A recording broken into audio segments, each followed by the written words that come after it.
Nama budaya, salam kebajikan dan salam sehat bagi kita semua. Yang terhormat Ketua Sikes Mitra Keluarga, Ibu Dr. Susi Hartati, SKPM-Kep, Spesialis Kekuatan Anak. Yang terhormat Ibu Afrinia Ekasari, STP-MSI, Kepala Pusat Penelitian dan PKM Sikes Mitra Keluarga. Yang terhormat Bapak Nur Hadrian Ilsan, PhD, Ketua Panitia PKM Gendaring. Yang terhormat narasumber kita pada hari ini, serta yang terhormat Bapak Ibu peserta webinar series pada pagi hari ini. Sebelumnya, izinkan saya untuk memperkenalkan diri. Perkenalkan, saya Regina Ananda yang akan memandu kegiatan webinar kita pada hari ini. Alhamdulillah, puji syukur kita panjatkan karena berkat rahmat-Nya kita masih bisa berkumpul untuk bersama-sama menimba ilmu dari para narasumber yang luar biasa meskipun harus dilaksanakan secara online. Baik, Bapak dan Ibu, acara ini merupakan acara ke-9 dari serangkaian webinar yang akan diselenggarakan oleh Sikes Mitra Keluarga dalam rangka kegiatan pengabdian kepada masyarakat dengan tema Gerakan Generasi Cerdas Stunting atau disingkat dengan Gendaring. Baik, sebelumnya kami akan membacakan terlebih dahulu tata tertib untuk pelaksanaan kegiatan webinar hari ini. Kepada panitia dimohon untuk menampilkan tata tertib yang akan dilaksanakan pada webinar pagi hari ini.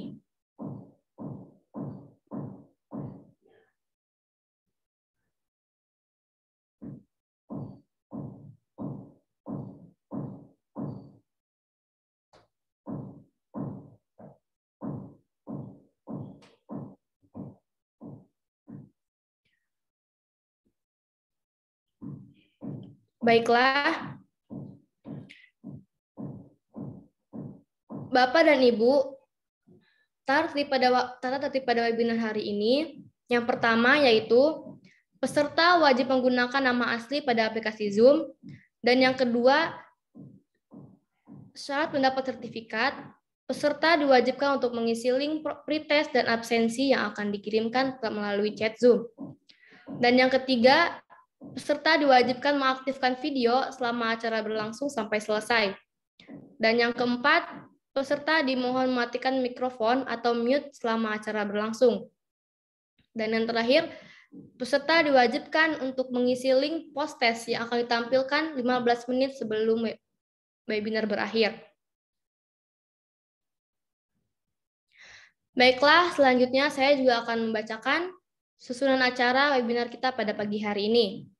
Yang pertama pembukaan, dan yang kedua menyanyikan lagu Indonesia Raya, yang ketiga pembacaan doa, yang keempat sambutan oleh Kepala P3M Sikes Mitra Keluarga, dan yang kelima pemaparan materi oleh kedua materi, yang keenam diskusi dan tanya jawab, dan yang ketujuh pengumuman door prize, dan yang terakhir penutup.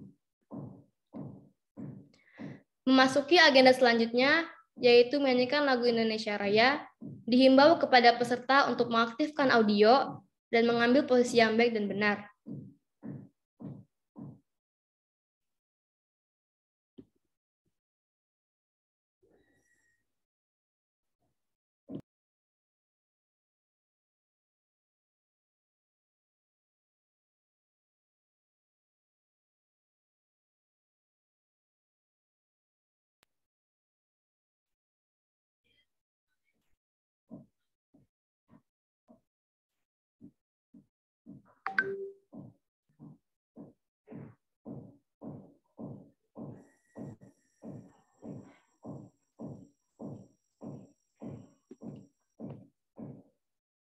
Kepada panitia dimohon untuk menampilkan video lagu Indonesia Raya.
Baik, terima kasih kepada panitia yang sudah menampilkan video.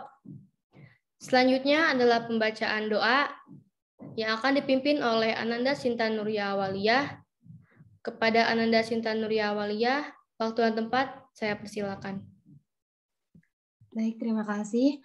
Assalamualaikum warahmatullahi wabarakatuh. Sebelum kita mulai acara ini, marilah kita tundukkan kepala, hati, dan jiwa kita kepada Allah Subhanahu wa Ta'ala, Sang Rob, untuk memohon keridoannya agar kegiatan kita hari ini diberkahi dan berjalan dengan lancar.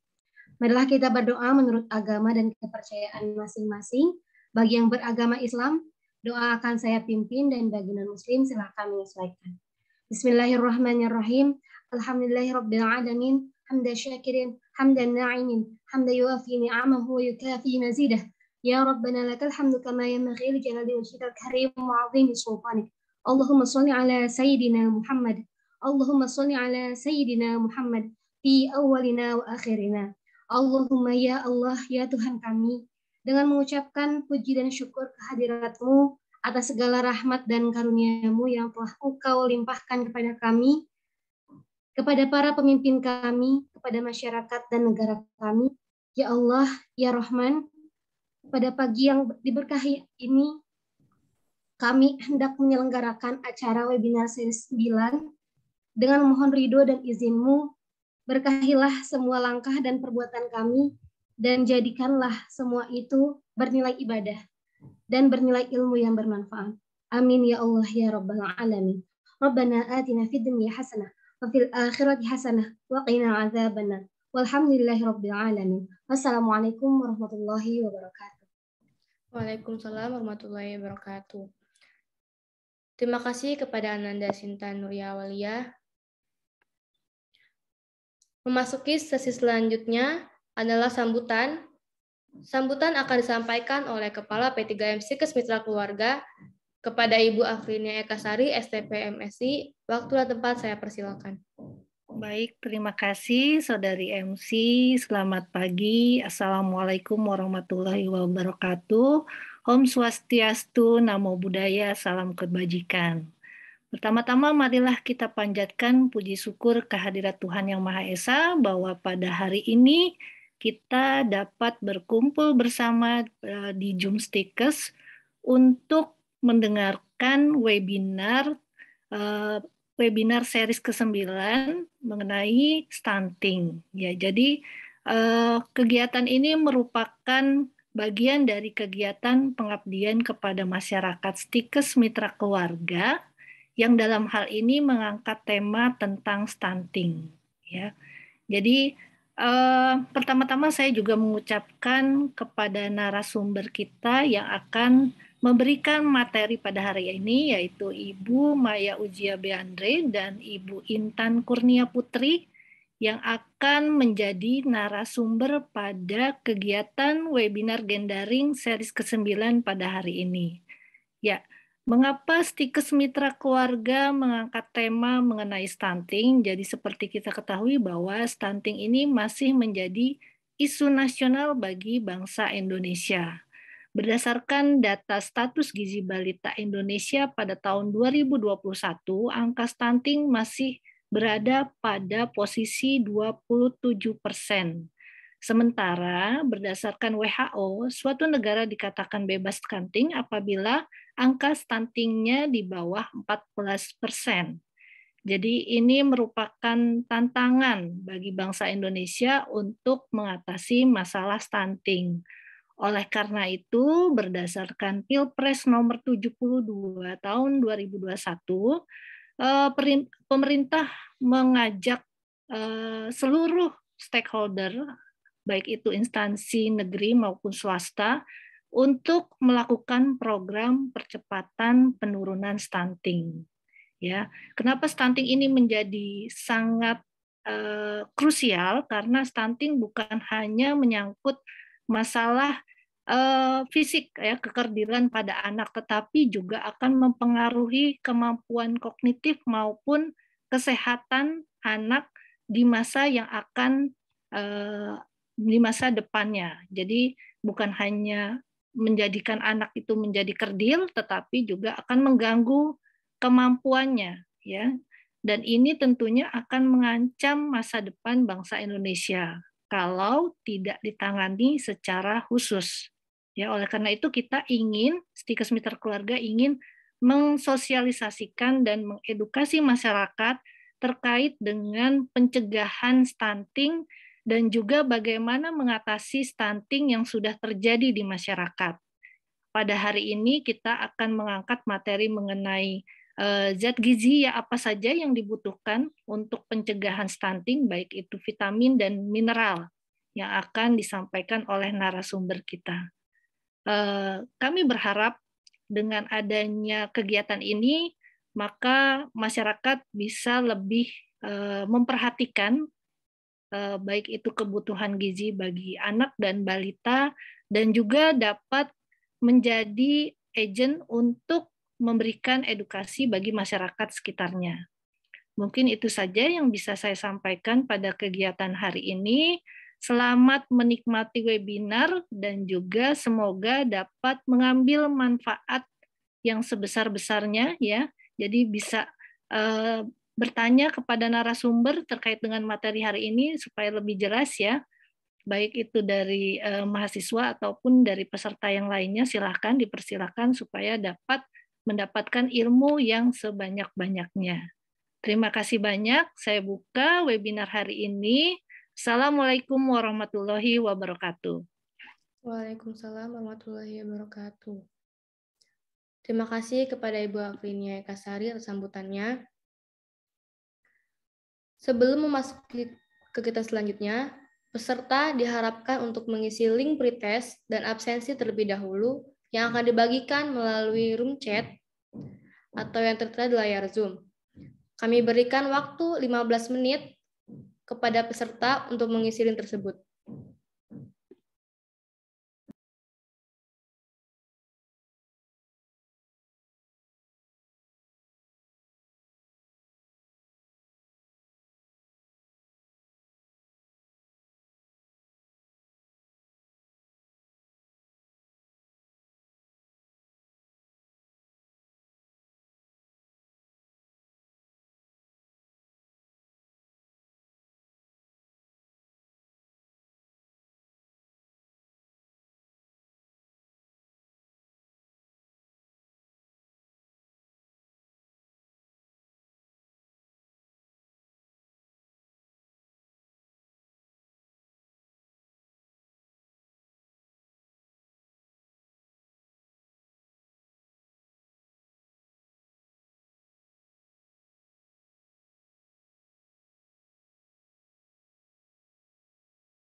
Baik, kepada Bapak dan Ibu, untuk link absensi dan pretest waktunya sudah selesai. Terima kasih kepada yang sudah untuk mengisi link pretest. Selanjutnya, memasuki acara inti, yaitu pemaparan materi secara panel yang pertama oleh Ibu Intan Kurnia Putri, SSC MSC, dan yang kedua oleh Ibu Maya Yuzia Bendrade, MSC Apoteker. Penyampaian materi yang pertama yaitu tentang penggunaan suplemen vitamin A dan zat besi pada anak dalam pencegahan stunting yang akan dibawakan oleh Ibu Intan Kurnia Putri, SSC MSC. Sebelumnya akan saya bacakan terlebih dahulu CV materi kita yang pertama. CV materi kita yang pertama yaitu Ibu Intan Kurnia Putri, SSC MSc, tepat tanggal lahir Semarang 4 November 1992, pendidikan S1 Prodi Kimia MIPA Universitas Diponegoro 2010 sampai 2014, S2 Prodi Kimia MIPA Universitas Gadjah Mada 2014 sampai 2016, bidang keilmuan kimia farmasi. Riwayat pekerjaan yang pertama, dosen tetap Prodi D3 Farmasi Politeknik Katolik Mangunwijaya 2016 sampai 2019. Dan kedua, dosen tetap Prodi S1 Farmasi Stikes Mitra Keluarga 2020 sampai sekarang. Baik, untuk mempersingkat waktu, langsung saja kepada Ibu Intan Kurnia Putri, SSC MSc. Waktu dan tempat saya persilakan. Baik, terima kasih kepada MC. Apakah sudah terlihat PPT saya? Sudah, Ibu. Baik. Baik, selamat pagi Bapak, Ibu, serta rekan-rekan partisipan. Terima kasih atas kehadirannya dalam webinar hari ini, di mana mengangkat tema penggunaan suplemen vitamin A dan zat besi pada anak dalam pencegahan stunting. Mungkin tadi sudah banyak yang disampaikan pada sambutan oleh Ibu Afrinia Eka mengenai stunting ini, di mana memang di Indonesia sendiri masih memiliki masalah gizi yang cukup berat, yang ditandai dengan banyaknya kasus gizi kurang. Nah, oleh sebab itu, stunting itu sendiri adalah masalah kurang gizi kronis yang ditandai dengan kekerdilan atau tumbuh pendek, di mana penderita ini rentan terhadap penyakit, kecerdasan di bawah normal, serta produktivitas rendah. Dan berdasarkan standar WHO sendiri, kalau tadi Bu Eka mengatakan bahwa standar untuk balita sehat itu di atas 14% begitu. Nah, kalau untuk yang dianggap kronis ini prevalensinya stunting masih di atas 20%. Dan bisa kita lihat bersama bahwa Indonesia menurut data Kemenkes di sini tahun 2014 ini Indonesia masih menduduki data prevalensi 27,5%. Dan ini lebih tinggi dibandingkan negara Vietnam, Malaysia, dan Thailand. Nah, oleh sebab itu, untuk harapan kita semua, ya, dengan adanya webinar ini bisa menjadi wadah untuk kita sama-sama berdiskusi dan sama-sama memperhatikan bagaimana cara pencegahan mulai sejak dini. Berdasarkan data Kementerian Kesehatan, pada tahun 2007 hingga tahun 2024, memang harapannya di tahun 2024 ini angka prevalensi stunting balita Indonesia menurun ya teman-teman. Jadi kalau kita lihat mungkin di antara 10 hingga 15% untuk harapannya di tahun 2024. Nah, apakah data ini bisa terjadi atau terwujud apabila kita tidak melakukan pencegahan yang baik? Ya, pastinya tidak bisa ya, Bapak Ibu sekalian. Jadi memang perlu ada upaya dari kita bersama, tidak hanya dari pemerintah saja, tapi juga dari kita sendiri, dari lingkup keluarga, yang memang harus aware akan kondisi saat ini. Gitu. Lalu apa saja dampak gizi buruk terhadap anak? Ya, mungkin tadi di awal sudah dijelaskan juga oleh Ibu Eka dan saya ulas kembali ya tadi di awal bahwa memang untuk stunting sendiri tidak hanya dilihat dari fisik saja, ya karena semuanya ini berhubungan. Jadi karena nutrisi yang kita yang kita konsumsi sendiri ya, yang dibutuhkan oleh tubuh tidak maksimal, otomatis di dalam tubuh sendiri pasti akan ada permasalahan. Jadi tidak hanya dilihat dari fisik. Nah, bagi balita yang terkena stunting ini secara kognitif dan psikomotorik ini akan pasti terhambat.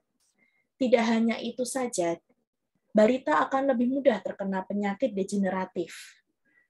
Karena kognitif, psikomotorik terhambat, otomatis tingkat kecerdasan anak berkurang dan bisa menyebabkan kematian. Ya, ini yang perlu kita cegah bersama-sama. Nah, biasanya apa saja yang menjadi penyebab utama angka stunting pada balita di Indonesia ini masih lebih tinggi ya dibandingkan negara lain karena adanya kurang info pengetahuan ibu yang masih sangat minim ya, masih sangat kurang mengenai kesehatan dan gizi sebelum dan pada saat masa kehamilan serta setelah anak itu lahir. Jadi gizi ini sendiri tidak bisa kita hanya melihat ketika anak itu sudah lahir ya, Bapak Ibu sekalian dan teman-teman, tapi juga dimulai dari kesehatan si ibu hamil pada masa kehamilan di dalam janin hingga anak itu besar begitu. Nah, kenapa bisa menyebabkan terjadinya stunting ini ya karena kembali lagi bahwa pasti terjadi defisiensi. Nah, defisiensi ini tidak hanya untuk makro ya Bapak Ibu, tapi yang lebih lebih mempengaruhi adalah zat gizi mikronya sendiri yang bisa berpengaruh terhadap pertumbuhan linear bagi janin maupun bayi itu sendiri. Selain itu juga memang yang pertama selain karena kurang info pengetahuan dari ibu hamil ya pada saat hamil hingga sampai anaknya lahir, memang ada penyebab yang lain yaitu masih terbatasnya layanan kesehatan untuk ibu selama masa kehamilan, kemudian harga pangan yang masih tergolong mahal ya. Kemudian kurangnya air bersih dan sanitasi. Jadi faktor lingkungan itu juga penting Bapak Ibu sekalian. Karena ya kembali lagi ya saat ini kita kan sudah intinya masih berperang ya dalam virus COVID begitu ya. Jadi tidak hanya virus COVID itu saja yang ada di sekitar kita, banyak sekali virus dan bakteri juga yang memang ada di sekitar kita sehingga memang penting sekali untuk memperhatikan lingkungan kita, kebersihan lingkungan kita di rumah kita sendiri seperti itu. Nah, berbicara mengenai gizi mikro ini, mungkin ada beberapa Bapak Ibu dan teman-teman sekalian ini sudah sering mendengar ya, gizi mikro atau gizi itu sendiri ya. Jadi gizi ini adalah salah satu faktor yang penting dalam meningkatkan kesehatan tubuh ya Bapak Ibu dan teman-teman sekalian. Di mana gizi ini terdiri dari makro dan mikro. Nah, yang sering kita konsumsi itu memang lebih banyak gizi makronya ya.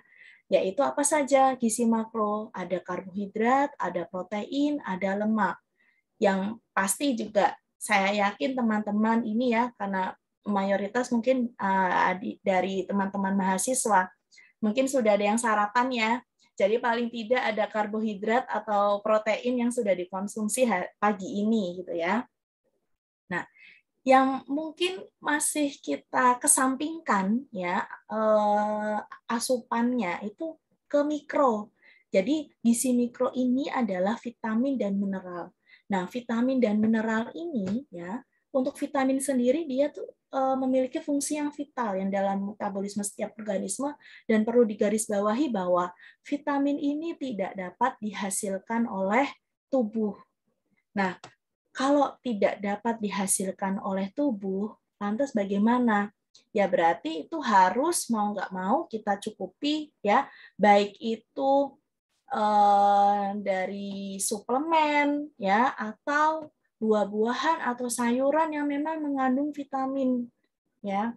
Berbeda ketika kita tadi bicara mengenai gizi makro. Karbohidrat, lemak dan protein memang itu sudah ada ya di dalam tubuh kita. Walaupun memang kita tetap harus mengonsumsi itu ya, karena untuk menjadikan energi begitu ya dalam metabolisme. Nah, tapi kalau vitamin tidak, teman-teman ya, Bapak Ibu sekalian, jadi harus disuplai dari luar gitu. Nah, vitamin ini apa saja? Saya rasa dari Bapak Ibu dan teman-teman ini sudah tahu bahwa vitamin itu ada vitamin A, B, C, D, E, dan K. Bahkan vitamin B saja itu sudah banyak sekali jenisnya. Sehingga kalau kita perhatikan ya, sediaan-sediaan yang dijual ya, suplemen-suplemen yang sudah dijual saat ini mungkin ada gabungan dari vitamin B kompleks atau multivitamin. Nah, itu memang sudah menjadi beberapa gabungannya. Jadi pada prinsipnya memang kita harus mendapatkan atau mengonsumsi ini ya. Betul. Kemudian mineral sendiri ya, memang fungsinya digunakan dalam pemeliharaan fungsi tubuh baik tingkat sel, jaringan organ maupun semua secara keseluruhan ya. Di sini saya contohkan ada 2 ya, besi dan zinc karena memang tema hari ini kan menyangkut itu ya. Nah, jadi vitamin mineral ini memang tidak bisa dipisahkan, Bapak Ibu dan teman-teman sekalian, dan juga tidak boleh kita kesampingkan bahwa memang kita sangat butuh sekali vitamin dan mineral ini. Lalu bagaimana ketika terjadi defisiensi? Jadi memang untuk kejadian stunting pada balita, ya pada penelitian Damayanti menyatakan bahwa memang defisiensi zat gizi vitamin A ini mempengaruhi kejadian stunting pada balita. Kenapa kok bisa? Ya, karena ketika balita ini mengalami stunting, maka yang terjadi di dalam tubuhnya adalah karena akibat defisiensi vitamin A ya dan zat besi, itu infeksi dalam tubuh akan memicu peradangan sehingga meningkatkan sitokin TNF-alfa dan IL-1, dan sitokin ini yang meningkat ini akan menurunkan growth hormone. Nah, karena menurunkan growth hormone sendiri, maka menurun pula stimulasi produksi IGF-1 yang penting bagi tulang balita. Makanya memang stunting ini kan identik ketika kita melihat secara fisik adalah pertumbuhan tulangnya ya pada bayi balita. Nah, itu karena salah satunya karena memang defisiensi zat gizi vitamin A dan zat besi. Ya, defisiensi itu artinya adalah jumlah kecukupan atau asupan vitamin A dan zat besinya itu di bawah normal ya. Dan menurut data Nabila ya pada tahun 2018 di sini dibandingkan ya data stunting dengan non stunting bagi balita ya. Kalau kita lihat bersama-sama ya, di sini asupan vitamin dan seng, vitamin A, seng dan zat besi untuk stunting dan non stunting ini untuk stunting sendiri lebih rendah dibandingkan yang non stunting. Jadi bagi balita yang stunting, ternyata ketika dilihat, diteliti, asupan vitamin A, seng, dan zat besinya itu masih rendah, yaitu untuk vitamin A di angka 298,7 mikrogram, seng di angka 3,3 miligram, dan zat besi di angka 4,3 miligram. Ini sangat jauh sekali. Jadi dapat menjadi data pendukung kita bahwa memang ternyata kalau kita tidak mencermati betul-betul apakah vitamin A dan zat besi yang dikonsumsi oleh anak-anak kita ini sudah cukup atau belum, itu memang mempengaruhi, terutama untuk pencegahan stunting ini. Gitu. Nah, ketika kita lihat kategori baik, sedang, kurang, defisit, ya bisa kita lihat bersama-sama dalam data ini untuk stunting sendiri, balita stunting untuk vitamin A, seng, ya dan zat besi, angka defisitnya ini jauh lebih besar dibandingkan pada balita yang non stunting, ya. Untuk vitamin A sendiri dan seng sendiri ini malah jauh lebih tinggi ya angkanya. Jadi vitamin A ini di angka 88,9%. Dan seng ini di angka 91,7%. ya. Jadi kalau kita melihat data ini rasanya miris ya, Bapak Ibu dan teman-teman sekalian, ternyata memang begitu pentingnya gizi mikro ini gitu ya untuk pencegahan stunting. Nah, jadi dari webinar ini memang paling tidak teman-teman ya tahu berapa sih dosis yang harus kita konsumsi gitu ya, tapi untuk balita ya khususnya gitu. Nah, menurut WHO tahun 2013 untuk dosis pemberian vitamin A untuk pencegahan defisiensi pada balita di sini ada 2 kelompok umur atau usia. Jadi untuk bayi usia 6 sampai 11 bulan dosisnya 100.000 IU. Ya, bentuk sediaannya oral cair ya, oral liquid. Kemudian untuk 12 sampai 59 bulan dosisnya adalah 200.000 IU. Nah, ini nanti juga akan ada perbedaan untuk Kemenkes ya. Tapi selain kita mengonsumsi memang vitamin suplemen ya, banyak sayur, buah-buahan yang pastinya juga saya yakin beberapa Bapak Ibu dan teman-teman sekalian tuh tahu ya apa saja sih sayuran yang mengandung vitamin A dan zat besi begitu ya.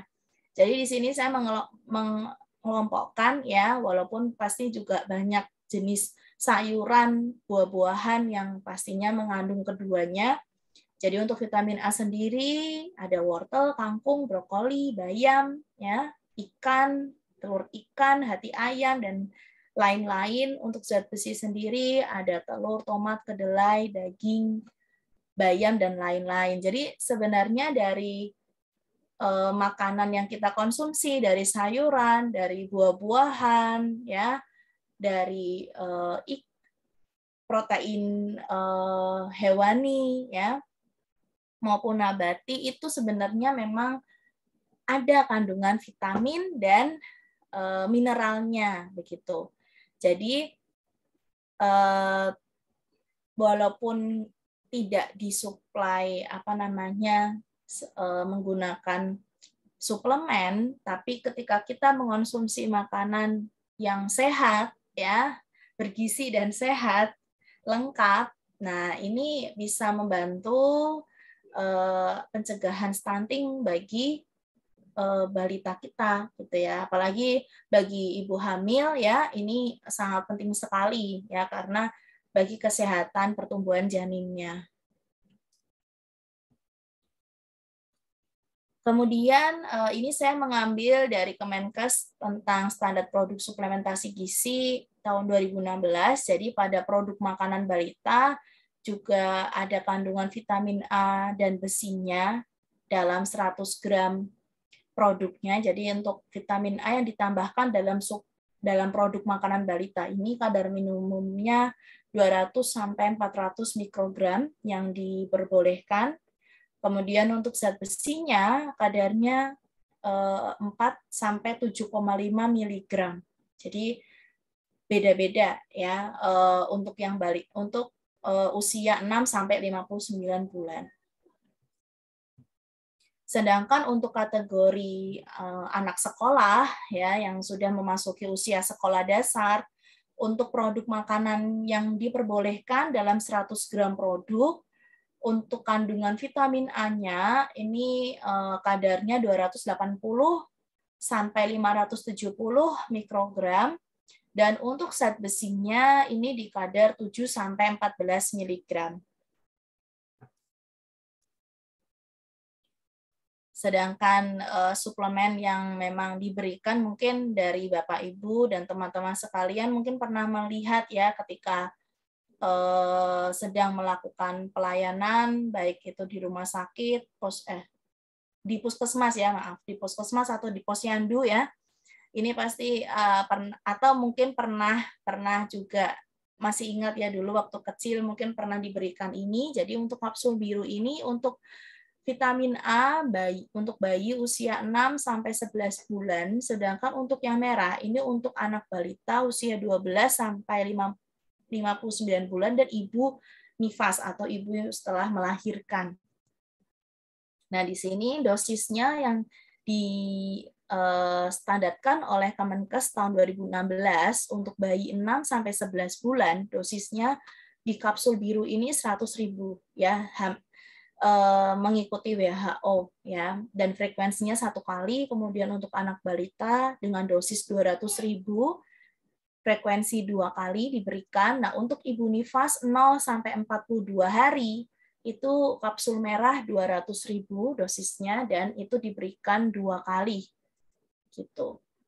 Jadi memang kita perlu adanya suplementasi ya Bapak Ibu dan teman-teman sekalian, karena sekali lagi vitamin ya dan mineral ini tidak dihasilkan oleh tubuh, tapi memang harus kita dapatkan dari luar gitu.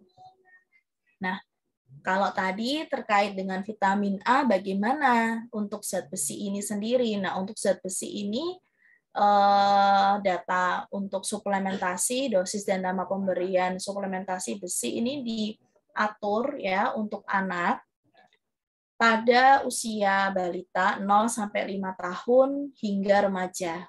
Nah, untuk bayi yang cukup bulan dengan berat badan pada saat lahir kurang dari 2,5 gram, dosis pemberian zat besi itu 3 mg per kilogram berat badan per hari dengan lama pemberian pada usia 1 bulan hingga 2 tahun.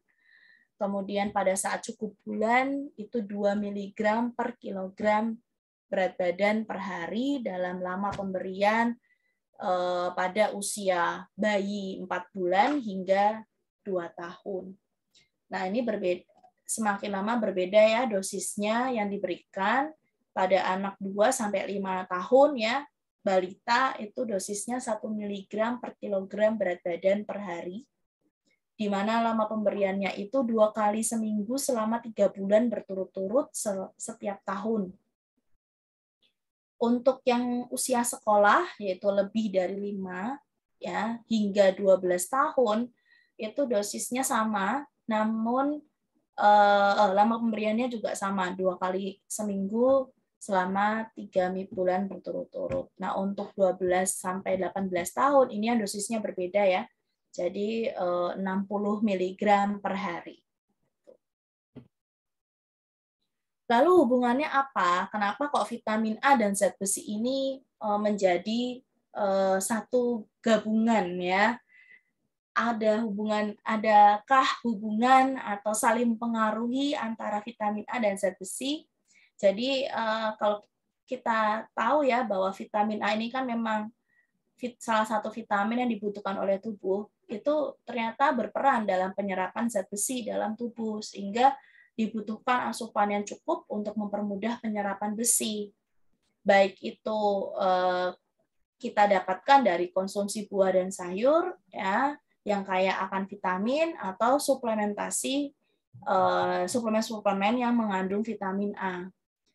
Jadi kalau misalkan status vitamin A-nya ini rendah, maka simpanan zat besinya tidak dapat dimanfaatkan dalam proses eritropoiesis. Selain itu juga vitamin A dan beta karoten ini juga akan membentuk suatu kompleks dengan besi untuk membuat besi ini tetap larut dalam lumen usus. Jadi memang vitamin A dan zat besi ini sangat penting sekali karena saling berhubungan di antara keduanya. Karena kalau defisiensi vitamin A ya berarti nanti berpengaruh juga terhadap zat besinya, seperti itu. Jadi kesimpulannya, pada prinsipnya Bapak Ibu dan teman-teman sekalian, memang untuk isu nasional stunting ini tidak bisa dilakukan hanya dari pemerintah saja, tetapi juga dari kita sendiri, dari lingkup terkecil yaitu keluarga. Karena tanpa adanya dukungan kita, ya tidak akan terwujud, di mana tadi saya sampaikan bahwa di tahun 2024 kita menargetkan prevalensi stuntingnya akan menurun. Jadi memang kita mulai dari hari ini ya bagi teman-teman atau Bapak Ibu sekalian harus lebih memperhatikan ya, baik itu dari kebersihan lingkungan, kebersihan makanan, angka atau asupan zat gizinya juga ya, terutama tidak hanya gizi makro tapi juga gizi mikro ya, karena memang prevalensi defisiensi dan stunting kita ini masih tinggi begitu.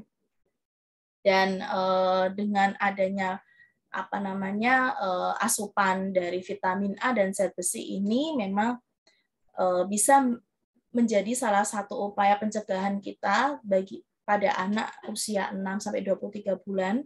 Tidak hanya itu, memang harusnya diberikan pada saat ibu hamil.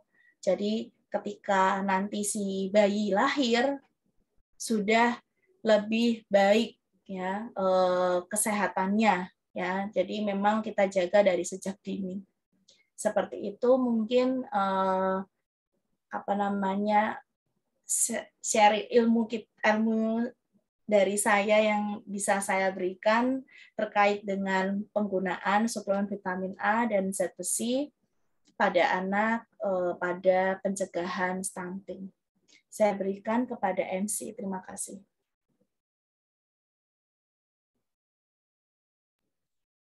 Baik, terima kasih kepada Ibu Intan Kurnia Putri atas penyampaian materi yang pada topik pertama yang sangat bermanfaat ini. Baik, sebelum ke selanjutnya, diimbau kembali kepada para peserta untuk mengaktifkan kembali kamera selama acara webinar ini berlangsung. Baik, sesi selanjutnya adalah penyampaian materi topik kedua, yaitu penggunaan suplemen makanan iodium dan zinc dalam pencegahan stunting oleh Ibu Maya Yuzia Bendrade, MSc Apoteker. Sebelumnya akan saya bacakan terlebih dahulu CV materi kita yang kedua. CV materi kita yang kedua adalah Ibu Maya Yuzia Bendrade, Formal Education 2014 sampai 2016, Magister Science and Technology, Faculty of Pharmacy, University of Gadjah Mada. 2011 sampai 2012, Apothecary Profession 2011, Faculty of Pharmacy, University of Gadjah Mada. 2007 sampai 2011, Bachelor Degree 2007, Faculty of Pharmacy, University of Gadjah Mada. Baiklah, kepada Ibu Maya Yuzia Bendrade, MSc Apoteker, waktu dan tempat saya persilakan. Baik, terima kasih kepada MC. Apakah suaranya sudah terdengar? Suaranya sudah terdengar, MC? Sudah, Ibu. Baik, bisa saya share screen ya. Saya izin share screen untuk teman-teman semua. Sudah terlihat? Sudah terlihat? Sudah, Ibu. Ya, perkenalkan, nama saya Ibu Maya Yuzia Bendrade.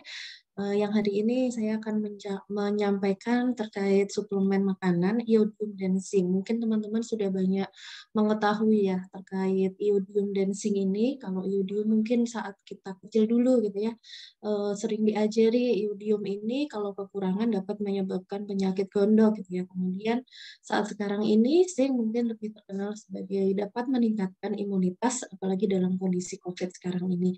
Tetapi ternyata iodium dan zinc sendiri itu di luar dari itu ya, itu ternyata memberikan manfaat dalam pencegahan stunting. Ya, stunting itu apa? Mungkin saya tidak akan terlalu banyak menjelaskan tentang stunting karena tadi sudah dijelaskan mendetail sekali oleh Ibu Putri.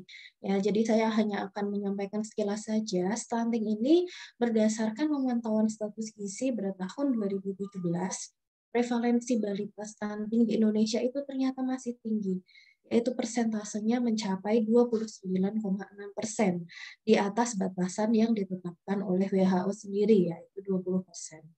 Kemudian stunting itu apa? Jadi masalah gizi kronis yang disebabkan oleh kurangnya asupan gizi tetapi dalam jangka waktu yang sangat lama.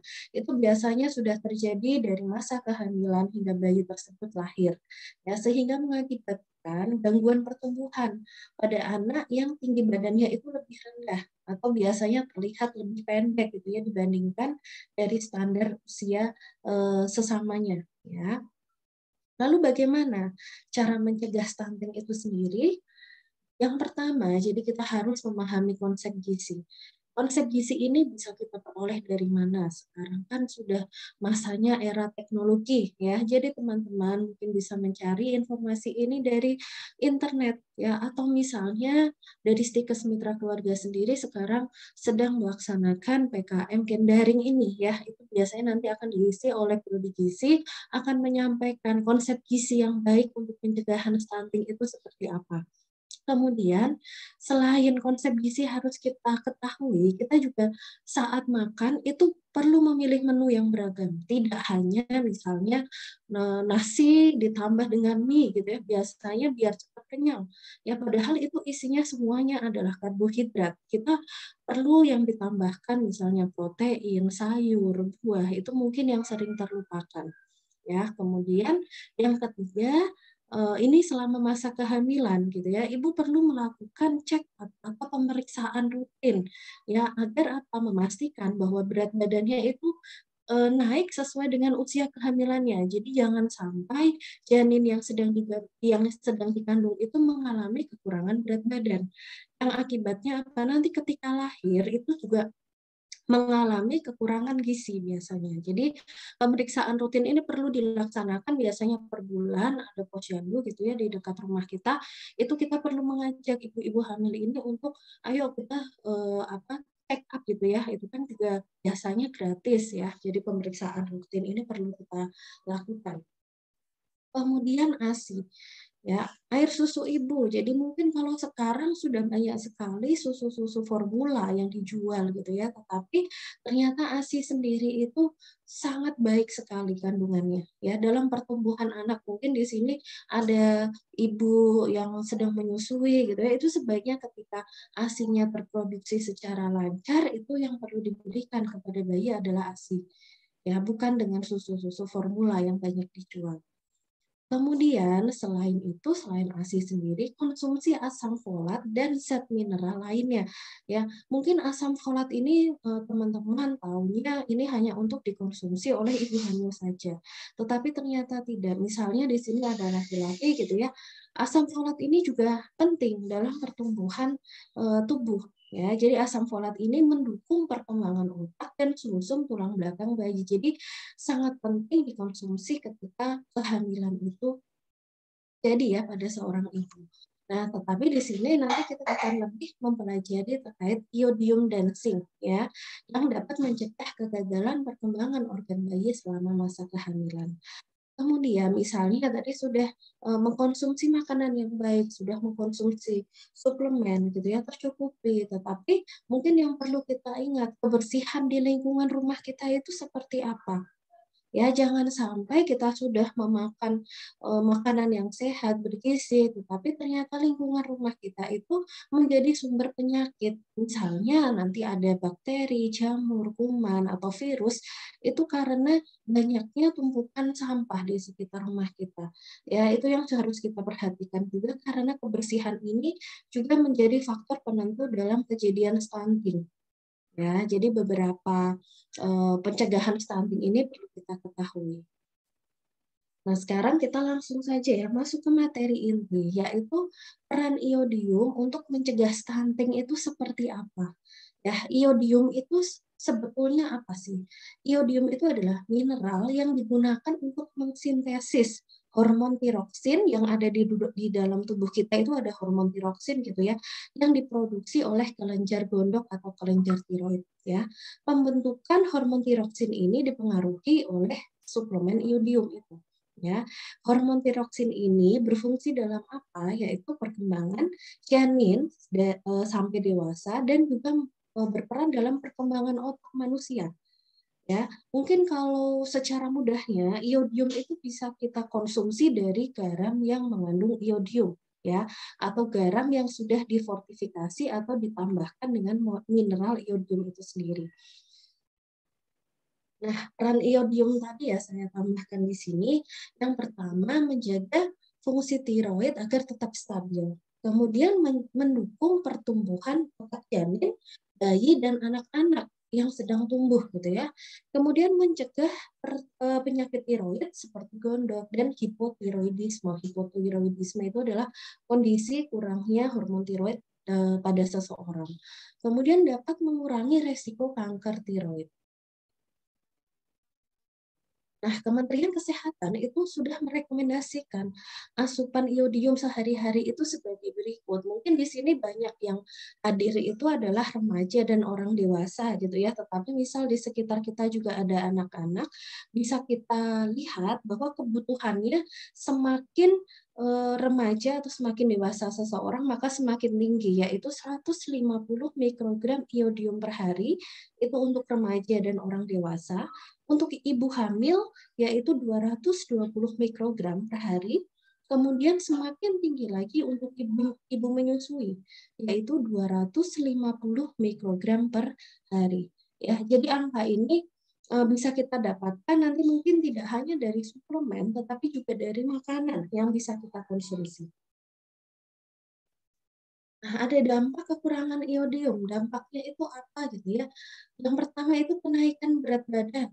Ya, misalnya kita sering makan, tidak sering makan ya, tetapi kok mengalami kenaikan berat badan. Nah, ini mungkin harus dicurigai bahwa ada dampak kekurangan iodium gitu pada seseorang. Kemudian mengalami kelelahan padahal tidak melakukan aktivitas yang berlebihan. Ya, kemudian konstipasi atau sembelit, sering merasa kedinginan atau sensitif terhadap suhu dingin, padahal misalnya kita sedang beraktivitas di suhu ruang biasa tapi merasa terus kedinginan gitu ya, itu berarti ada kecurigaan, jangan-jangan kekurangan iodium selama ini. Kemudian pada ibu hamil ketika kekurangan iodium dapat menyebabkan hipotiroid konginental, yaitu kondisi di mana janin itu kekurangan hormon tiroid. Ya, penyakit ini bisa menimbulkan gangguan pada kembang tubuh janin, kemudian kesulitan belajar ya atau masalah kognitif ya pada anak tersebut di kemudian hari, kemudian dapat meningkatkan resiko keguguran, kelahiran prematur, serta dapat terjadi cacat bawaan lahir. Ya, jadi beberapa dampak kekurangan iodium ini harus kita perhatikan, jangan sampai kekurangan karena banyak sekali masalah yang bisa muncul. Nah, selain dampak kekurangan, itu ternyata ketika kita mengkonsumsi iodium yang berlebihan itu juga dapat menyebabkan penyakit. Ya, jadi segala sesuatu itu kalau kekurangan juga tidak baik, berlebihan juga tidak baik. Ya, jadi iodium itu dampaknya apa ketika berlebihan? Yang pertama itu berat badannya itu turun meskipun sedang tidak menjalani diet. Kemudian nafasnya itu pendek atau terasa berat gitu ya. Padahal kita sedang duduk saja atau misalnya tidak melakukan kegiatan apa-apa tapi merasa kesulitan bernafas. Ya karena salah satu dampaknya si iodium ini dapat mempengaruhi jantung gitu. Kemudian dadanya bergetar. Ya, tangan bisa berkeringat terus-terusan, sering berkeringat, sensitif terhadap suhu panas, mudah lelah juga ya, kemudian gatal-gatal dan perubahan siklus menstruasi. Nah, ini yang harus hati-hati ya kepada remaja-remaja putri, mungkin jika kelebihan iodium juga itu dapat merubah siklus menstruasi. Nah, mungkin teman-teman sekarang merasa saya sudah ini ya konsumsi iodium itu sudah cukup kok sesuai dengan 100 hingga 150 mikrogram gitu ya. Atau misalnya saya sudah mengkonsumsi garam beriodium, tetapi yang harus kita perhatikan ternyata penyimpanan si garam iodium ini harus diperhatikan secara sungguh-sungguh. Karena apa? Iodium ini sangat mudah menguap. Ya, jadi kita harus memperhatikan cara penyimpanannya yaitu dengan wadah tertutup. Mungkin bisa teman-teman lihat sekarang di dapur, jangan-jangan penyimpanan garamnya iodium itu sudah benar atau belum. Ya, karena ketika sudah menguap berarti yang kita konsumsi ya berarti iodiumnya itu kurang gitu. Kemudian selain itu apa? Iodium itu mudah rusak ketika dimasukkan ke dalam suhu yang panas, atau misalnya ketika masak gitu ya, itu dimasukkannya di awal sekali, itu bisa menyebabkan iodium ini rusak ya, atau menguap gitu. Jadi penambahannya itu disarankan waktu yang digunakan untuk pemanasan itu tidak lebih dari 20 menit, atau misalnya dalam kondisi masak itu dibiarkan dingin terlebih dahulu baru ditambahkan garam. Ya, garamnya itu yang beriodium, yang ada nanti tulisan SNI-nya atau Standar Nasional Indonesia. Ya, jadi di sini disarankan juga masyarakat itu membeli garam beriodium yang tercantum label SNI ya, dengan kondisinya atau persyaratannya itu 30 hingga 80 ppm. Itu biasanya ada di pengemasnya. Nanti teman-teman bisa coba cari, ada di supermarket gitu ya. Nah, selain mengkonsumsi garam beriodium, juga dapat mengkonsumsi multivitamin ya, seperti yang botolnya seperti ini. Di sini tertulisnya adalah 150 mikrogram. Jadi sudah tercukupi untuk dikonsumsi orang dewasa sebanyak 1 tablet per hari. Nah, jadi ini biasanya baru digunakan ketika seseorang itu mengalami hipotiroidisme yang parah, sehingga harus diberikan suplemen. Tetapi ketika kita sudah mengkonsumsi makanan secara baik, gitu ya, suplemen itu sebetulnya tidak terlalu dibutuhkan. Gitu. Ini hanya untuk menambahkan saja ketika kondisi seseorang itu sudah dalam kadar iodiumnya sangat rendah.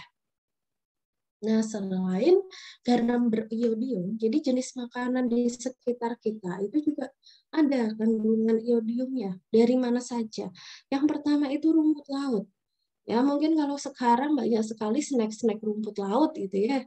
Atau misalnya teman-teman ada yang suka sushi gitu ya, itu kan biasanya ada gulungan rumput laut. Itu juga mengandung iodium. Ya, kemudian yang kedua ada ikan koi dan tuna.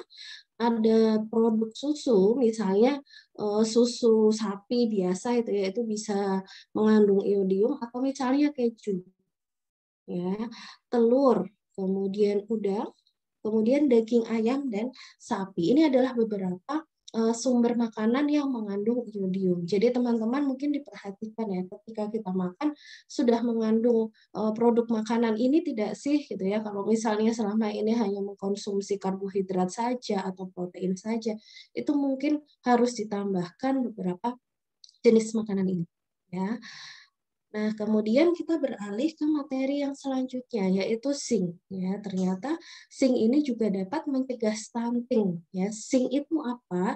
Jadi zinc ini adalah zat gizi ya yang paling penting untuk fungsi tubuh seperti pertumbuhan sel, pembelahan sel, metabolisme tubuh itu juga dipengaruhi dengan zinc. Kemudian meningkatkan fungsi imunitas dan perkembangan seseorang. Jadi kalau teman-teman sekarang sedang masa COVID gitu ya, itu bisa dilihat di kemasan suplemen yang mungkin sering dikonsumsi itu biasanya ada zinc ya. Zinc itu juga selain berfungsi dalam mencegah si stunting sendiri, juga dia meningkatkan fungsi imunitas itu dengan sangat baik. Ya, jadi zinc ini biasanya perlu kita konsumsi per hari.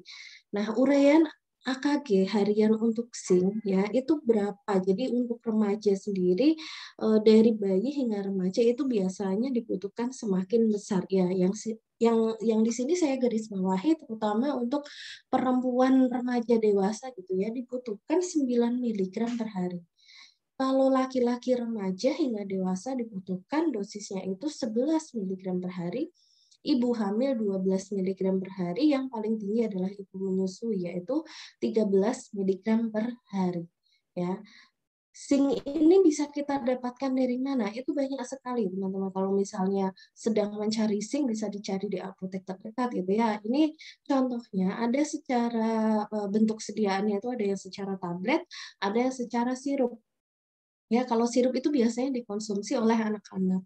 Kalau tablet biasanya dikonsumsi oleh orang dewasa. Di sini sudah ada nanti tulisannya di sini 20 mg per tablet. Padahal dosis zinc sendiri untuk dewasa 50 mg. Berarti kalau seperti ini bisa dikonsumsinya 2 kali sehari atau 3 kali sehari. Ya. Dan 50 mg ini sudah tercukupi ya, direkomendasikan untuk dewasa itu adalah 50 mg 1 kali sehari. Untuk anak-anak ya 1-3 tahun adalah 5 mg 1 kali sehari, anak-anak usia 4-8 tahun 10 mg 1 kali sehari, dan yang terakhir 9-13 tahun adalah 10-20 mg 1 kali sehari. Ya, dikonsumsinya kapan? Dikonsumsinya biasanya 1-2 jam setelah makan. Ya, jadi kalian makan dulu misalnya nasi atau sayur buah biasa gitu ya. Kemudian setelah itu mengkonsumsi zinc ini. Nah, ada dampak kekurangan zinc gitu ya. Yang pertama meningkatkan resiko peradangan sistemik. Kemudian terhambatnya proses ketika ibu itu menyusui, atau yang paling parah adalah kerusakan organ di dalam tubuh. Ini ketika kondisi zinc itu sudah dalam kondisi kadarnya sangat rendah di dalam tubuh. Kemudian selain itu lamanya penyembuhan jerawat atau luka gitu ya di dalam tubuh atau misalnya di kulit gitu ya, itu menjadi lebih lama penyembuhannya. Kemudian fungsi neurologis yang buruk hingga dapat menyebabkan rambut itu rontok. Ya, itu karena kekurangan zinc. Nah, dampaknya ketika kelebihan zinc itu sendiri apa? Ketika kelebihan dosis zinc, jadi itu juga tidak baik ya. Itu dapat menyebabkan sakit perut, yang menyebabkan iritasi usus, perdarahan gastrointestinal. Gastrointestinal itu adalah saluran pencernaan gitu ya. Kemudian yang di sini ketika zinc itu sebaiknya dikonsumsi tidak bersamaan dengan suplemen seng dan zat besi. Ya, tadi kan disampaikan oleh Bu Putri terkait materi zat besi. Nah, ketika kita mengkonsumsi zinc, jangan digabung dengan zat besi karena nanti dapat menyebabkan masing-masing menyebabkan kadarnya itu malah rendah yang masuk ke dalam tubuh kita. Sebaiknya dipisahkan cara penggunaannya, ya. Nah, selain mengkonsumsi suplemen, kita juga dapat mengkonsumsi makanan yang mengandung zinc, ya, daging sapi misalnya, atau kerang-kerangan, ya, kacang-kacangan, susu dan produk olahan lainnya di sini ya itu tadi ada keju atau yogurt gitu ya. Kemudian kita juga bisa mengkonsumsi telur. Kalau telur kan mudah diperoleh ya, ketika kita ingin makan telur itu sangat mudah diperoleh. Nah, ini makanan yang mengandung zinc. Mungkin demikian materi yang bisa saya sampaikan. Kurang lebihnya saya mohon maaf. Saya kembalikan kepada MC. Terima kasih. Wassalamualaikum warahmatullahi wabarakatuh. Waalaikumsalam warahmatullahi wabarakatuh. Terima kasih kepada Ibu Maya Yuza Bendrade atas penyampaian materi pada topik kedua yang sangat bermanfaat. Setelah pemaparan materi, selanjutnya kita masuk ke sesi diskusi. Dipersilakan kepada para peserta untuk menyampaikan pertanyaan kepada para materi melalui chat Zoom. Untuk peserta, dimohon untuk aktif bertanya, karena akan ada hadiah bagi penanya terbaik yang akan diumumkan di sesi terakhir.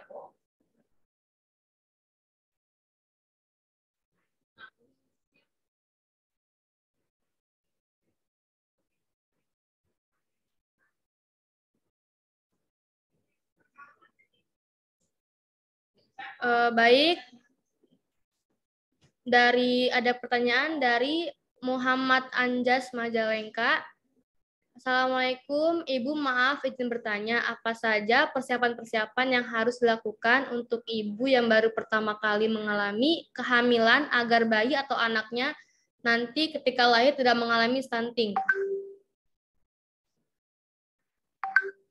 Mungkin untuk ini diajukan kepada saya, MC, saya mungkin langsung akan menjawab ya.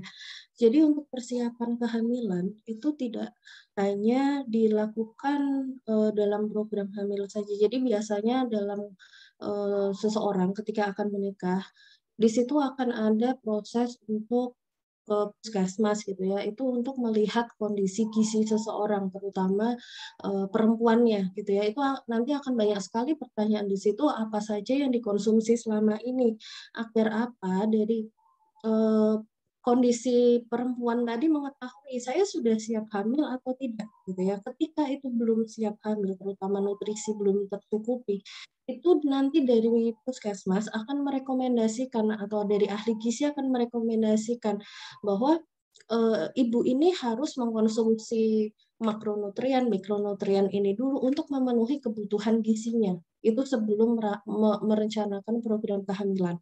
Ya, kemudian misalnya ketika sudah hamil muda, itu tidak hanya didukung oleh makanan yang bergizi saja. Ya, biasanya nanti ketika kita kondisi cek ke posyandu gitu ya, untuk kondisi kehamilan seseorang, nanti akan diberikan suplemen-suplemen tambahan.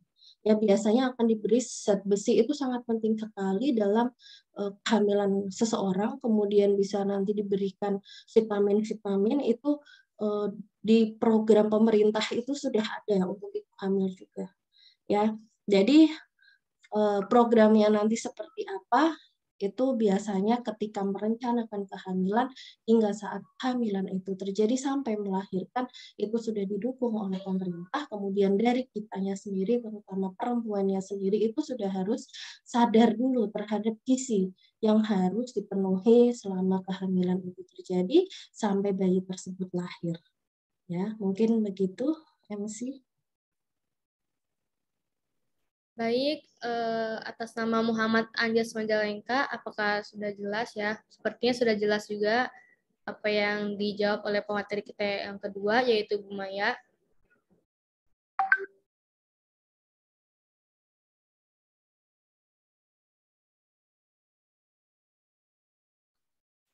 Mungkin, maaf MC, mungkin tadi untuk yang pertanyaannya Saudara Anzas ini ada kaitannya dengan konsumsi vitamin A ya, regulasi konsumsi vitamin A atau zat besi bagi orang sehat, tidak sehat, dan yang mengalami stunting.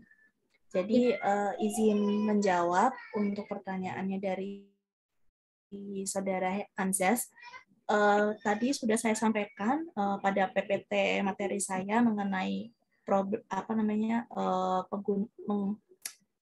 penggunaan suplemen atau cara atau dosis vitamin A atau zat besi yang memang diperuntukkan untuk anak ya, baik yang stunting maupun non stunting. Jadi kalau untuk peraturan dari Kemenkes sendiri, dari usia bayi 6 sampai 11 bulan dan anak balita usia 12 sampai 59 bulan untuk suplemen vitamin A memang dibedakan dari warna kapsulnya. Jadi untuk bayi 6 sampai 11 bulan dosis yang diberikan pada kapsul biru itu 100.000 dan frekuensinya 1 kali. Untuk anak balita usia 12 sampai 59 bulan diberikan kapsul merah dengan dosis 200.000 selama 2 kali frekuensi. Dan untuk ibu nifas pada usia 0 sampai 42 hari setelah melahirkan itu tetap diberikan vitamin A kapsul merah yang berisi dosisnya 200.000. Nah, ini untuk pencegahan, namun memang tidak hanya untuk suplemen saja, tetapi dari segi makanan yang dikonsumsi juga mungkin bisa lebih sehat dan memang sesuai dengan gizi yang bergizi begitu ya. Jadi tadi juga sudah saya sampaikan bahwa penting sekali untuk memperhatikan adanya asupan gizi mikro terutama untuk vitamin, baik itu vitamin A, zat besi, atau tadi yang sudah disampaikan Bu Maya, iodium, zinc gitu ya. Begitu MC. Terima kasih. Terima kasih Bu Maya dan Bu Intan atas jawabannya. Mungkin sudah jelas ya untuk Saudara Anjas. Untuk yang lain yang mau bertanya boleh raise hand atau tulis di kolom chat.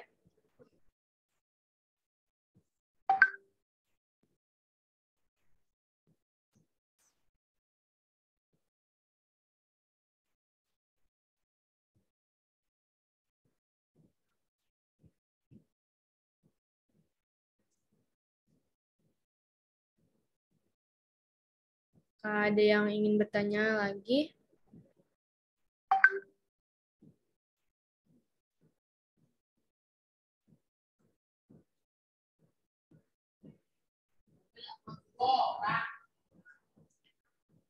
Baik, dari Ananda Alfi Aliasa Hidah. Izin bertanya, jika ibu sejak awal sudah mengalami kekurangan gizi dan mengalami stunting, apakah akan menurun kepada anaknya? Apakah kekurangan gizi tersebut bisa diatasi? Terima kasih. Terima kasih Alisa Sahida atas pertanyaannya. Nah, mungkin di sini saya akan langsung menjawab.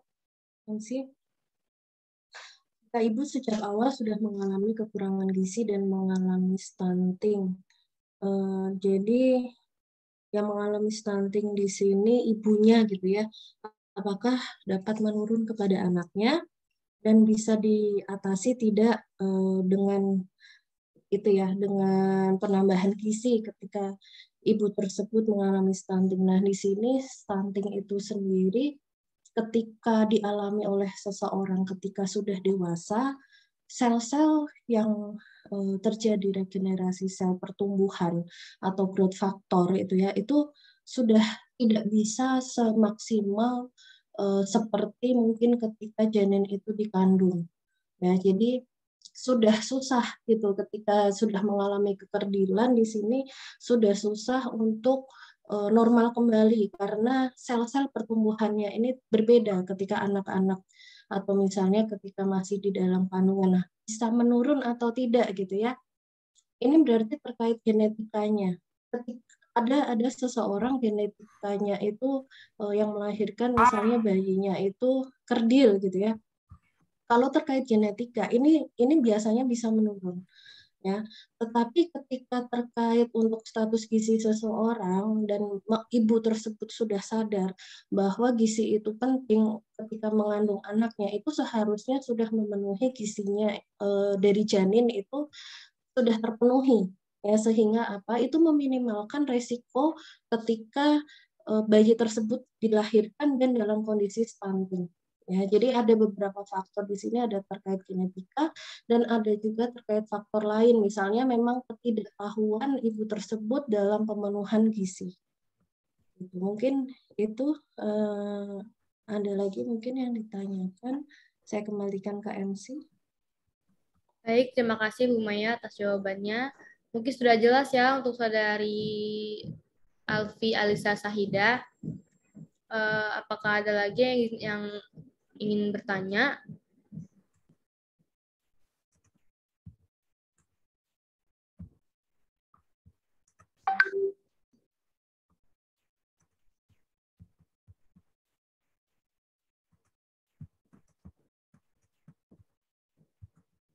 Jika tidak ada lagi yang izin bertanya, oh ada lagi. Dari saudari Ajizah, untuk pencegahan terjadinya stunting, apakah ibu hamil cukup mengkonsumsi makronutrien saja? Baik, mungkin langsung saya jawab ya, MC. Terima kasih atas pertanyaannya, saudari Aziza. Jadi untuk pencegahan terjadinya stunting itu tidak hanya mencukupi dari gizi makronya saja, melainkan juga gizi mikro. Jadi kalau tadi juga sudah disampaikan bahwa untuk yang makro kan kita ketahui bersama ya terkait dengan karbohidrat, protein, lemak begitu ya. Tapi adalah yang lain lagi yaitu tentang mikronya sendiri, di mana vitamin dan mineral ini yang juga penting sekali untuk upaya dalam pencegahan stunting ya. Begitu. Jadi tidak cukup ya untuk saudari Aziza, jadi memang harus juga memperhatikan dari gizi mikronya. Nah, dari segi vitamin tadi juga sudah dijelaskan ya, memang untuk materi kita tadi kan untuk vitamin A dan mineralnya adalah iodium, zinc dan zat besi begitu.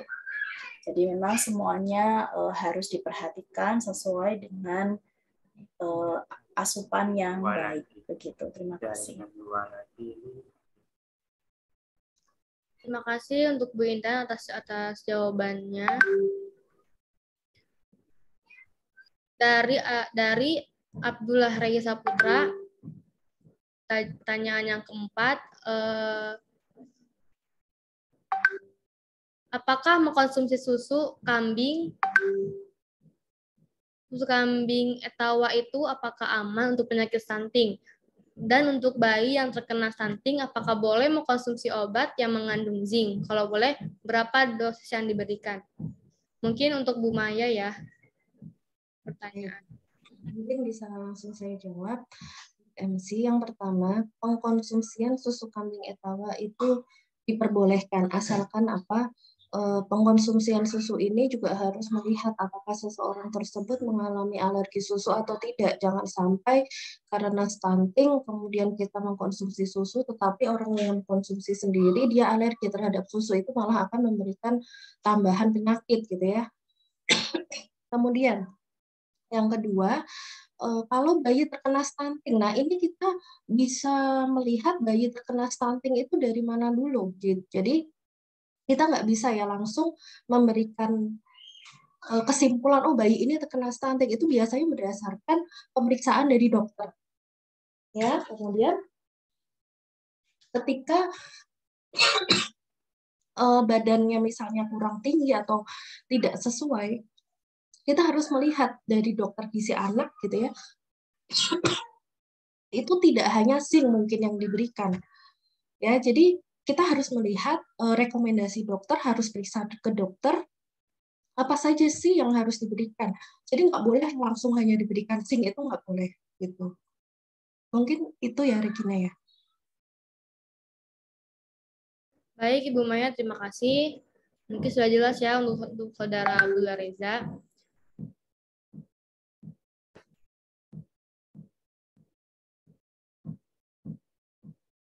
Mungkin selanjutnya ada pertanyaan dari kedua pemateri kita.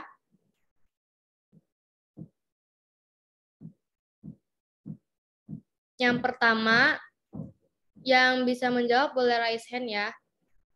Yang pertama, mengapa defisiensi vitamin A dan zat besi dapat menjadi penyebab terjadinya stunting pada anak? Jika ada yang bisa menjawab, boleh raise hand. Mengapa defisiensi vitamin A dan zat besi dapat menjadi penyebab terjadinya stunting pada anak?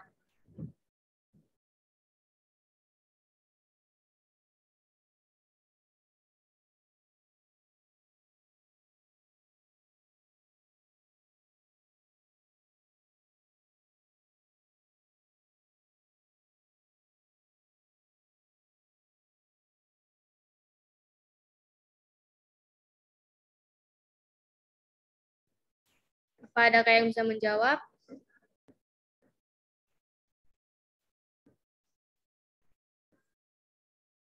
Kayak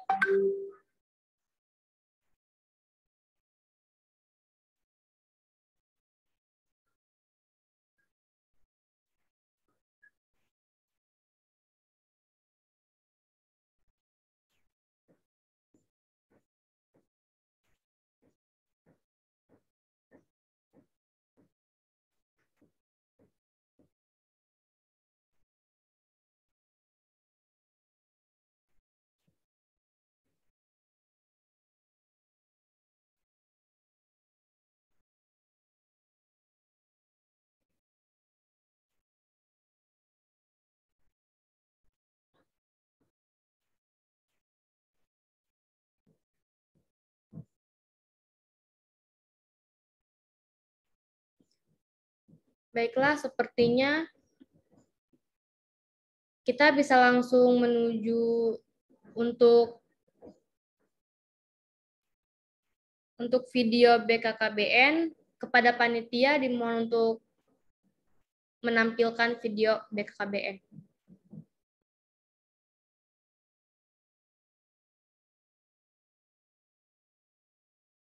Mel, upload. Ih, ganggu banget deh, iklan apaan sih? Mel, ini tuh iklan stunting. Stunting? Apaan tuh? Mau tahu tentang stunting? Mau! Stunting itu adalah kondisi di mana tidak mampu mencapai pertumbuhan dan perkembangan yang optimal. Setelah lahir jangan lupa ASI eksklusif, menyusui 6 bulan, itu penting sekali.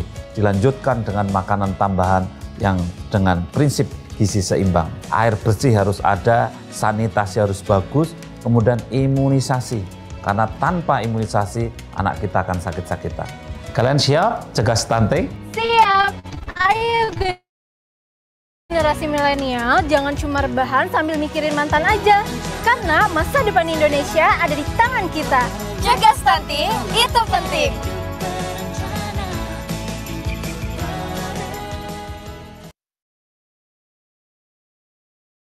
Baik, terima kasih kepada panitia yang sudah menampilkan video. Baiklah, karena sesi diskusi sudah selesai, terima kasih kepada peserta yang sudah antusias memberi pertanyaan.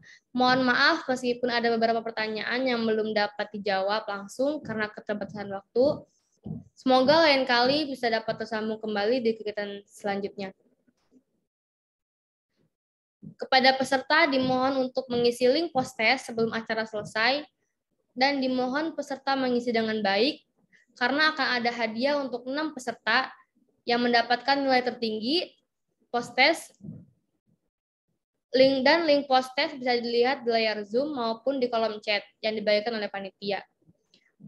Waktu pengisian post-test adalah 15 menit dari sekarang.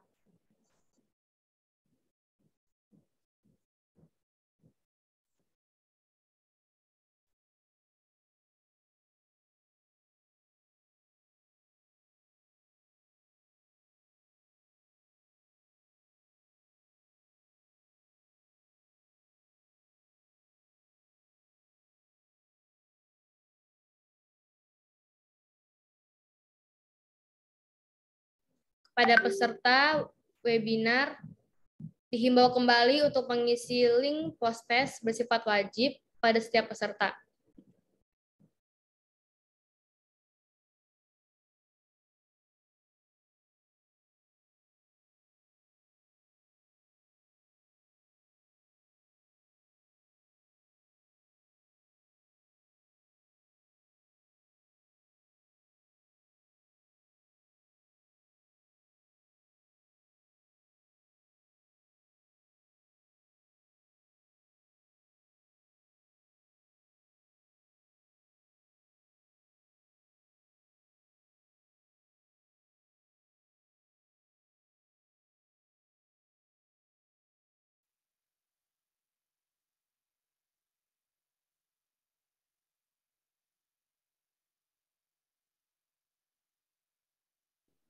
Baik para peserta webinar, sambil kita menunggu mengisi post-test, sebelumnya saya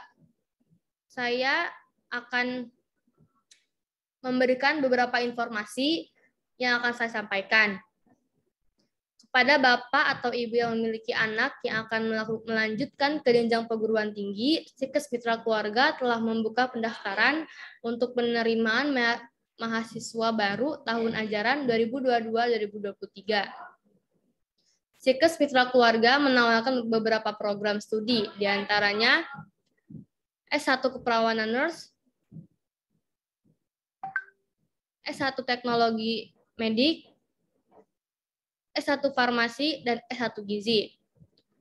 Sikes Mitra Keluarga sendiri memiliki beberapa keunggulan, diantaranya merupakan kampus swasta dengan sarana dan prasarana yang unggul, dosen pengajar yang profesional di bidangnya, dan juga tersedia beasiswa full. Bagi mahasiswa yang mendapat beasiswa juga akan terjamin untuk bekerja di RS Mitra Keluarga. Bagi pendaftar akan ada promo sampai bulan Mei 2022 sebesar 100.000. Untuk informasi lebih lanjut dapat menghubungi nomor telepon yang ada di flyer Sikes Mitra Keluarga.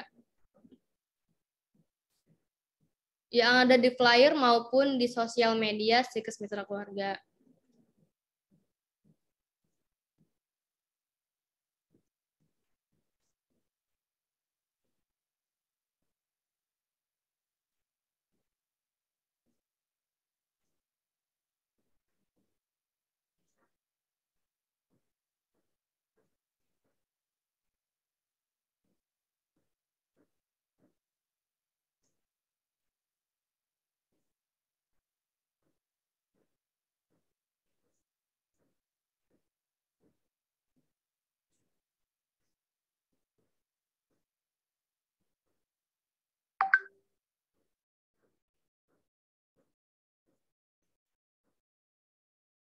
Baik, terima kasih kepada panitia yang sudah menampilkan tentang stickers keluarga. Selanjutnya akan saya umumkan pemenang hadiah penanya terbaik dan nilai tertinggi post-test. Kepada panitia dimohon untuk menampilkan nama pesertanya.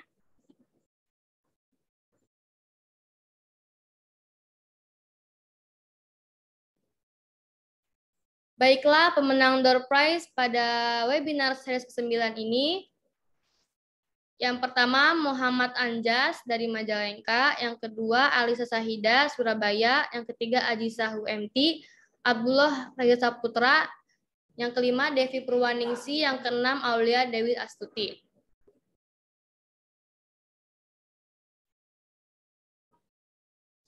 Selamat kepada pemenang, hadiah akan dikirimkan melalui GoPay. Bagi peserta yang namanya ada di layar Zoom, dimohon untuk mengirimkan nomor GoPay-nya di grup WhatsApp webinar yang sudah tersedia. Dan dihimbau kepada peserta untuk tidak keluar dari grup WhatsApp karena sertifikat webinar akan dikirimkan secara online melalui grup WhatsApp. Baiklah, untuk sesi selanjutnya yaitu foto bersama kepada panitia. Dimohon untuk mengambil gambar sebagai dokumentasi kegiatan webinar pada pagi hari ini. Dan kepada peserta dimohon untuk mengaktifkan kamera karena akan ada sesi dokumentasi. Kepada panitia dokumentasi saya persilakan. Untuk slide pertama, 1, 2. Lanjut ke slide yang kedua, 1, 2. Dan slide terakhir yaitu 1, 2. Sudah. Terima kasih. Baik, terima kasih atas kerjasamanya panitia dokumentasi. Alhamdulillah, kita telah sampai di penghujung acara. Terima kasih banyak kepada narasumber serta para peserta yang telah menyimak acara dari awal sampai akhir. Semoga ilmu yang kita peroleh hari ini dapat bermanfaat dan menjadi langkah awal kita dalam pencegahan stunting di Indonesia. Saya mewakili panitia yang bertugas menyampaikan mohon maaf atas salah kata dan perbuatan akhir kata. Terima kasih dan wassalamualaikum warahmatullahi wabarakatuh.